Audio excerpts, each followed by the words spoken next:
Hi friends, எல்லாருக்கும் வணக்கம். இன்றைக்கி நம்மளோட சேனல் என்ன பார்க்க போகிறோம் அப்படின்னா, கத்தரிக்காய் சப்ஜி வந்து நம்ம எப்படி பண்ணலான்னு பார்க்க போகிறோம்.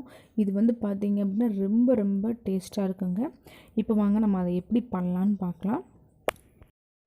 கடாய் வச்சுக்கோங்க. கடாய் வந்து நல்லா ஹீட் ஆனதுக்கப்புறம் ஒரு 3 ஸ்பூன் அளவுக்கு எண்ணெய் விட்டுக்கோங்க. எண்ணெய் வந்து நல்லா காஞ்சதுக்கப்புறம் கடுகு உளுந்தம்பருப்பு போட்டு தாளிச்சுக்கோங்க. கடுகு உளுந்தம்பருப்பு நல்லா பொரிஞ்சு வந்ததுக்கப்புறம் ஒரு அரை ஸ்பூன் அளவுக்கு ஜீரகம் சேர்த்து எல்லாம் சேர்த்து நல்லா பொரிஞ்சு வந்ததுக்கப்புறம் கருவேப்பிலை சேர்த்துக்கோங்க. ஒரு 20 சின்ன வெங்காயம் வந்து நல்லா சின்ன சின்னதாக கட் பண்ணி வச்சுருக்கேன். இப்போ நம்ம அதை சேர்த்துக்க போகிறோம். நீங்கள் வந்து பெரிய வெங்காயம் இருந்தால் கூட நீங்கள் சேர்த்துக்கலாம். இப்போ வெங்காயம் வந்து கொஞ்சம் நல்லா வதங்கி வரணும். இப்போ வெங்காயம் வந்து நல்லா வதங்கிடுச்சு. இப்போ நம்ம மசாலாலாம் சேர்த்துக்க போகிறோம். 1 ஸ்பூன் அளவுக்கு மிளகாய்த்தூள், ஒரு 1/4 ஸ்பூன் அளவுக்கு கரம் மசாலா பவுடர் சேர்த்துக்கோங்க. இது வந்து ஒரு டேஸ்ட்டுக்காக தான். விருப்பப்பட்டால் சேர்த்துக்கோங்க, இல்லைன்னா நீங்கள் அவாய்ட் பண்ணிக்கலாம். மல்லித்தூள் வந்து ஒரு அரை ஸ்பூன், மஞ்சள் தூள் உங்களுக்கு தேவையான அளவுக்கு நீங்கள் சேர்த்துக்கோங்க. இப்போ இது எல்லாத்தையும் சேர்த்துட்டு கலந்து விட்டுக்கோங்க. நான் வந்து ஒரு சின்ன சைஸில் ஒரு தக்காளி, அதாவது நான் நாட்டு தக்காளி எடுத்ததுனால ஒரு தக்காளி சேர்த்துருக்கேன். இது வந்து மிக்சியில் போட்டு நல்லா அரைச்சிருக்கேன். இப்போ நம்ம இதை ஆட் பண்ணிக்கலாம்.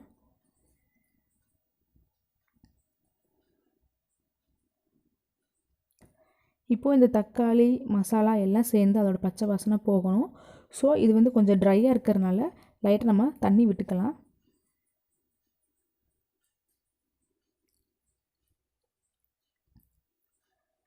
இப்போ எல்லாத்தையும் மிக்ஸ் பண்ணி நீங்கள் மூடி வச்சுருங்க.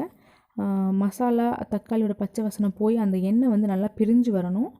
அது வரைக்கும் வெயிட் பண்ணலாம். கிட்டத்தட்ட ஒரு 2 நிமிஷம் வெயிட் பண்ணாலே போதும். இப்போ பார்த்தா உங்களுக்கு நல்லா தெரியும், எண்ணெய் வந்து நல்லா பிரிஞ்சு வந்திருக்கு. அந்த மசாலாவோட பச்சை வாசனைலாம் போயாச்சு. இப்போ வந்து நான் வந்து ஒரு 3 கத்திரிக்காய் வந்து இந்த மாதிரி நல்லா சின்ன சின்னதாக கட் பண்ணி வச்சுருந்தேன். கட் பண்ணி தண்ணியில் போட்டு வச்சுருந்தேன். தண்ணியில் போட்டு வச்சுட்டோம் அப்படின்னா கத்திரிக்காய் வந்து கருத்து போகாது. ஸோ நீங்கள் தண்ணியில் போட்டு வச்சுருங்க. இப்போ எடுத்து நம்ம அதில் ஆட் பண்ணிக்கலாம்.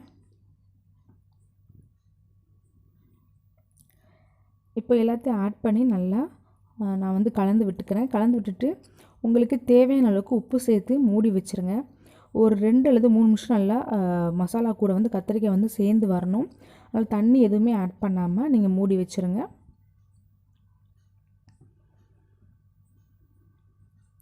இப்போ பார்த்திங்கன்னா ஒரு 3 மினிட்ஸ்க்கு அப்புறம் நான் ஓப்பன் பண்ணியிருக்கேன்.